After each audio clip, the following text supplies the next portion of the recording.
the number of walled gardens, the number of apps. So you open your Roku, you open your iPhone, you open your Samsung, and there's only so much room for so many apps on that first screen. And regardless of how many apps there are, how many channels there have ever been, when you look back through cable or now through apps, the unlimited number of them doesn't really matter at the end of the day, because the consumer tends to use about 5 to 7. Mm-hmm.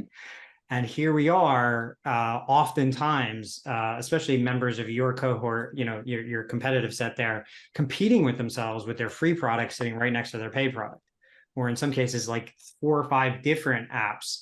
Do you think we're going to see more maxing, more Discovery Plus and HBO Max, combining into one, now adding a CNN to it? Or do you, is that inevitable? And what do you think are some of the blockers of getting us from perhaps where we are in a cluttered paradox of choice, as Paul was saying, to one that has fewer walls between the gardens, a little bit simpler to navigate? Yeah, I think the number one blocker, to nobody's surprise, is all the money that cable throws off. That's why companies don't jump into MSNBC or Fox News or CNN earlier and with 2 feet, because you can't start screwing up that relationship with the MVPDs. I think that's going to continue to be an issue. Even Max doesn't have 100% of what's on Discovery Plus, because there's still enough viewership and interest in the Discovery Plus service to warrant it being a standalone thing. I think, Evan, you also brought up while we were talking a couple of days ago, the idea of having a FAST and AVOD and SVOD and kind of letting viewers move more fluidly between Pluto those. and Paramount Plus as one ecosystem versus 2 competing apps, which is what they are right now. Right. This idea that if you don't want what you just said before, your 2 apps competing against each other on somebody's phone. And I think that is a very scary proposition for me, because what is the combined free and paid ecosystem in one? The idea of removing the friction for users to pay you more or pay you less based on how much they want to use your app at the time, because you want to be able to count on somebody as a subscriber 6 months down the line when you're launching your next thing, in order to be able to invest in that next program, that next feature appropriately, and make those sort of projections. Meanwhile, as a consumer, that's what I would want, right? Like Hulu lets you pause your subscription for 12 weeks. Right. If the thing that you're watching isn't on air, or you're coming for the specific thing, you could pause it for 12 weeks while it's off air, let it come back. That's an amazing feature. But at the same time, it brings up the question, like, do you lean into that sort of consumer behavior, or do you create even more barriers against it? And if I was betting, I would say it's the second one. People will eventually start creating more barriers to that behavior in order between the free and paid. Yeah, in order to get the predictability that lets you do good long-term planning. I completely agree with the need for companies to have long-term planning. Having, I think that as a business affairs exec who often sits in the back rooms to do all the planning, I think that the amount of indecision in the marketplace right now is higher than it's ever been, and is causing kind of this throwing spaghetti at the wall approach to see what works unintentionally, right?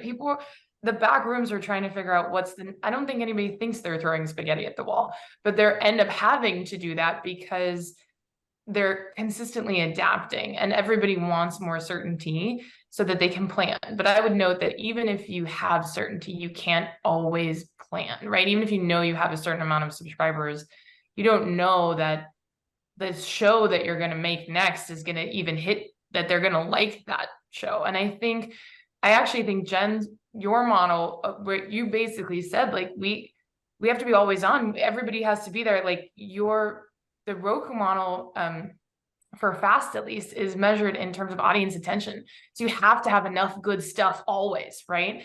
And then the streaming model is more like come here once and stay. And so I think the indecision really does play a big part in the back rooms, but I also, on behalf of all business affairs and lawyers everywhere, the contracts also play a big part, right? Some of the content's just not available to be merged or moved over, or you're gonna have to pay Or have ads run inside of it in the case of Right. Netflix. that you just didn't get those AVOD rights. So it's not available for your new product. And in order to have it be available, it's going to be another 5 years, 10 years, or you're going to go back and pay more for it. And so I guess my only point is that the decisions sometimes, these big decisions that we all think are super strategic and determination of the future of the industry, are sometimes premised on like, oh, we didn't negotiate that because nobody told us to.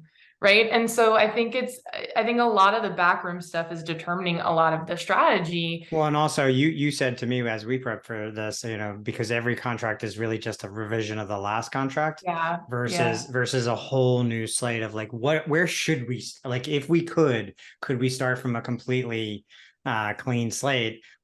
Often contractually, no, you can't. You can't. Well, and as you're doing it too, I mean, yes, Evan, we've talked about it. I firmly believe that most contracts and deals are done in a way, the easiest deal to make is to say it's exactly what you already agreed to. We just changed one thing.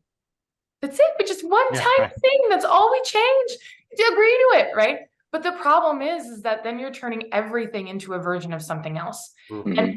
And this industry has evolved so that it's not simply a version of something else, right? When you think about broadcast or cable, you got one run and one rerun at a set time in one country. Streaming now is unlimited runs anytime you want in every country in the world. That's not a version of the other thing.